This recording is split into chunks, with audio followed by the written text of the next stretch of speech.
Hello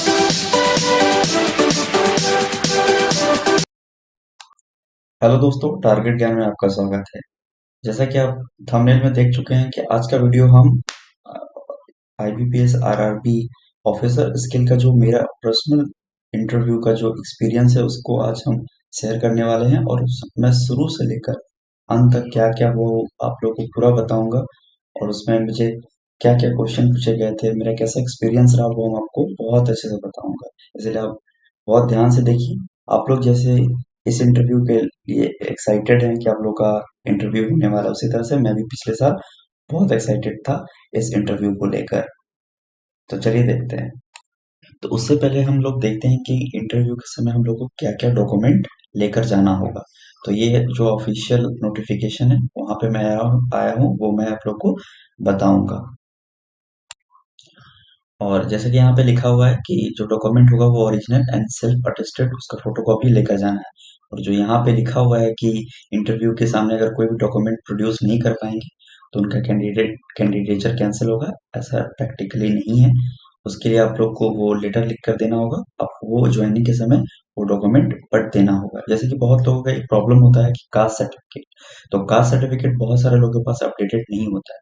तो जो पुराना कास्ट सर्टिफिकेट है या नहीं भी है तो आप इंटरव्यू में अलाउ करते हैं जनरली, क्योंकि बहुत सारा स्टेट में नहीं अलाउ करते हैं, लेकिन generally most of the state में देखा जाता है कि अलाउ कर देते हैं। उन लोगों को रिटर्न लिख कर देना पड़ता है कि हम किस किस कारण से वो ज्वाइन नहीं जमा नहीं कर पा रहे। तो उसके लिए टेंशन नहीं लेना है, आप आराम से इंटरव्यू की तैयारी कीजिए, इंटरव्यू दीजिए, वो ज़्यादा इंपॉर्टेंट है। तो पहला है प्रिंट आउट और वैलिड इंटरव्यू कॉल लेटर। आपका जो कॉल लेटर आया होगा उसमें आपका पैनल दिया होगा, कौन सा पैनल में है, कितने बजे है वो, और कहाँ पे आपका वेन्यू है। तो जैसे कि मैं वेस्ट बंगाल से हूँ, तो वेस्ट बंगाल का मैं बता सकता हूँ कि इंटरव्यू धापा में होता है। बंगा ग्रामीण विकास बैंक है, वहां पे होता है इंटरव्यू। और जैसे कि ये valid system generated print of of the online application for registered of CRP RRB 9। तो जो भी आपका डिटेल होगा वो आप लेकर जाइएगा। जब फॉर्म भरे थे तो आपका टोटल डिटेल्स आया होगा, वो लेकर जाना है।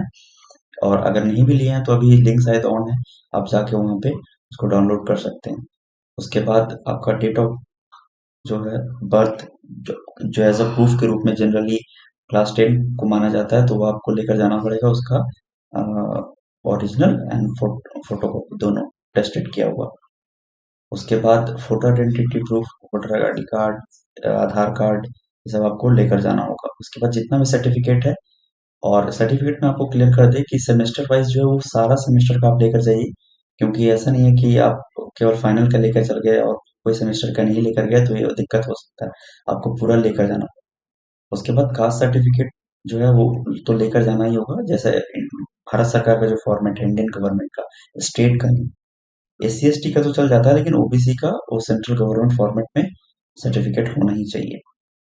और बहुत लोग का ये कंफ्यूजन रहता है कि मान लीजिए हम बंगाल से अप्लाई किए हैं लेकिन मेरा सर्टिफिकेट बिहार से, तो आप दे सकते हैं, ऐसा कुछ नहीं है, सेंट्रल गवर्नमेंट फॉर्मेट होना चाहिए, ये सब कोई इश्यू नहीं है।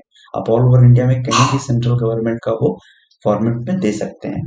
तो ऐसा कुछ इश्यू नहीं है कि वहीं का होना चाहिए, वेस्ट बंगाल से तो वेस्ट बंगाल का ही होना चाहिए।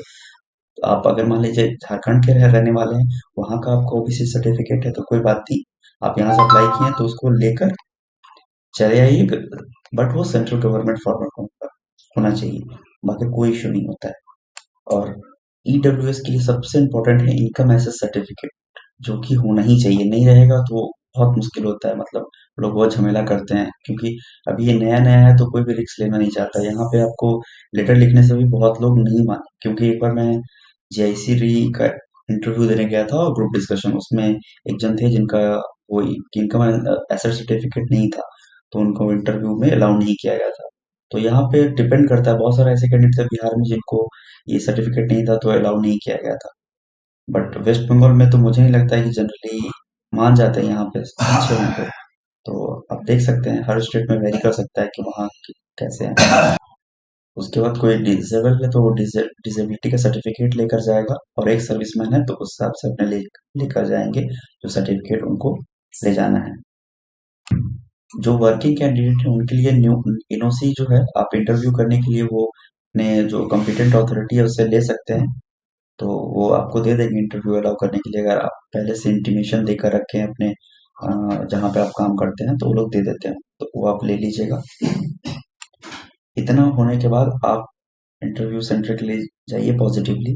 वहाँ पे सबसे पहले आपका यूनियन से मुलाकात होगा, वही लोग आपको वेलकम करेंगे, वो लोग एक फॉर्म वगैरह ही भरवाएंगे, जैसा कि मेरा वेस्ट बंगाल से हुआ तो मैं वहाँ का बता रहा हूँ। तो जनरली ऐसा ही होता है, और भी मेरे फ्रेंड दूसरे दूसरे जगह से इंटरव्यू दिए थे, तो उन लोग का एक्सपीरियंस है, ओवरऑल मैं बता रहा हूँ। तो वो लोग फॉर्म भरवाते हैं, फॉर्म भरवा कर फिर आप लोग को वहाँ पे बैठने के लिए बोला जाएगा। उसके बाद सबका डॉक्यूमेंट चेक होगा। डॉक्यूमेंट चेक होने के बाद आपको बता दिया जाएगा कि आपका कितना नंबर पे है, कितने लोगों के बाद है। तो आप जैसे एक पैनल एक दो तीन में रहता है, तीन तक रहता है, तो आप जिसमें जिसका रहेगा उसमें कितना कैंडिडेट है, तो 10 करके अनाउंस्ड हो जाता है कि इनका इतने बजे से है। फिर टिफिन के बाद किन लोगों का होता है तो उनका वेट करना पड़ता है। तो उसके बाद मेरा क्या हुआ था कि मेरा टिफिन के बाद था। तो टिफिन के बाद मैं तीसरा कैंडिडेट था जो गया था मतलब इंटरव्यू देने के लिए। तो जैसे कि पता ही कि एक दो तीसरा नंबर पे आपका रहता है, तो थोड़ा सा एक दो जो आने वाला रहता है तो वो थोड़ा डर बना रहता है। तो मुझे भी ऐसा डर था कि क्या होगा, क्या पूछेंगे क्या नहीं पूछेंगे, सबके मन में रहता हो। तो और मैं आप लोगों से पहले बता दूं कि मैं बीकॉम ग्रेजुएट हूँ। तो उस हिसाब से मैं आपको अपना एक्सपीरियंस बताऊंगा। तो सबसे पहले मैं इंटर करता हूँ। वैसे गुड गुड जनरली उस समय गुड आफ्टरनून हो गया था। और ये बहुत सारा कंफ्यूजन होता है, बहुत सारे बच्चे ऐसे हैं कि सुबह में आते हैं तो गुड मॉर्निंग का एक अभ्यास लगा हुआ रहता है, तो वहां पे देख के अच्छे से बोलना है। तो गुड आफ्टरनून हो गया था, तो इनके तो लोग बुलाए। मेरे पैनल में टोटल 5 लोग थे, जिसमें एक लेडी थी, तो 5 लोग थे। और उसके बाद फिर पहला क्वेश्चन होता है कि अपने बारे में, मतलब टेल मी अबाउट योरसेल्फ, अपने बारे में बोली। तो मैं वो बताया अपने बारे में। उसके बाद फिर दूसरा क्वेश्चन ये था कि व्हाट इज बैड डेब्ट। फिर तीसरा क्वेश्चन था कि प्रोविजन फॉर बैड डेब्ट क्या होता है। फिर पूछ रहे थे कि बैलेंस शीट क्या है, प्रॉफिट एंड लॉस क्या है। उसके बाद फिर पूछ रहे थे कि आरआरबी जो है उसका क्या यूजेस है, मतलब आरआरबी क्यों क्यों बनाया गया, पब्लिक सेक्टर बैंक तो थे ही। उसके बाद फिर उसके बाद पूछ रहे थे कि प्रोविजन फॉर टैक्स क्या होता है, लोग उसका प्रोविजन क्यों करते हैं। प्रोविजन फॉर टैक्सेशन क्या होता है, करेंट एसेट है, करंट लायबिलिटीज है, ये सब पूछ रहे थे। आरबीआई का फंक्शन क्या है, आरबीआई इनकम कैसे जनरेट करता है। उसके बाद फिर आरबीआई का मेन फंक्शन क्या है। फिर पूछ रहे थे कि डब्ल्यूटीआई के बारे में बताओ। उसके बाद फिर पूछ रहे थे कि इंटेलेक्चुअल प्रॉपर्टी राइट क्या होता है।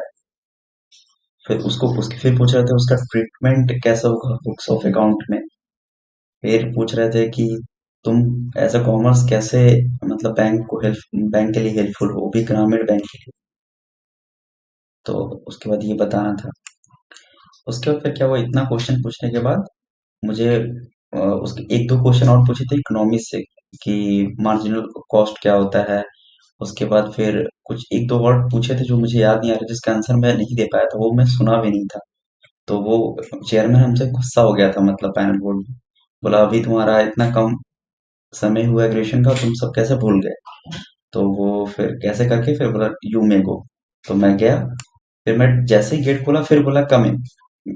उसके बाद फिर दूसरा बार जब उन्होंने बुलाया तो बैठने के लिए नहीं बोले वो लोग, तो मैं खड़ा खड़ा रहा। फिर दूसरा जो थे वो पूछने लगे क्वेश्चंस कि उसके बाद पेरेंट पूछे कि पेरेंट्स क्या करते हैं, कोलकाता में कहाँ पे रहते हो, उसके बाद फिर कहाँ से पढ़े हो। उसके बाद फिर और भी कहाँ और किस चीज़ की तैयारी करते हो, ये सब क्वेश्चन पूछा मैंने। उसके बाद फिर वो बोले कि ठीक है तुम जाओ। उसके बाद फिर मैं बस चला है, तो मेरा 2 राउंड में हुआ था। मतलब दूसरे बार तो मैं थोड़ा डर गया था कि क्या हो गया, एक्चुअली गुस्सा हो गए थे फिर अचानक से बोल दिए कि जाने के लिए। तो इस तरह से हुआ। फिर मुझे ओवरऑल एवरेज ही मार्क्स मिला था, मुझे शायद 71 के करीबन मिला था 100 में, और 100 का होता है। तो ये रहा था मेरा एक्सपीरियंस। उसके बाद मैं घर आ गया। उसके बाद आप जैसे कुछ लोग बच्चा पूछ रहे थे कि IRDA एग्जाम के बारे में, तो उसका प्री जो है 18 तारीख को है। तो आप लोग उस हिसाब से तैयारी करते रहिए। और बहुत सारे बच्चे वो बोल रहे थे कि ESIC UTC का जो बारे में हम बताए हैं कि उसका एग्जाम आने वाला है, इससे नोटिफिकेशन आएगा, तो बोल रहे फेक है, बट ऐसा नहीं है। वो मेरे पास मेल है अभी भी, वो मेल तो ऑथेंटिक है, आप जिसको तैयारी करना है वो अच्छे से तैयारी करिए। मेरा काम था आप लोग को सही इन्फॉर्मेशन देना। और भी बहुत सारे इन्फॉर्मेशन जो आप लोग के लिए मैं धीरे धीरे लाता रहूँगा। अभी थोड़ा मेरा काफ़ी बिजी शेड्यूल है, इस वजह से मैं रेगुलर वीडियो नहीं बना पा रहा हूँ।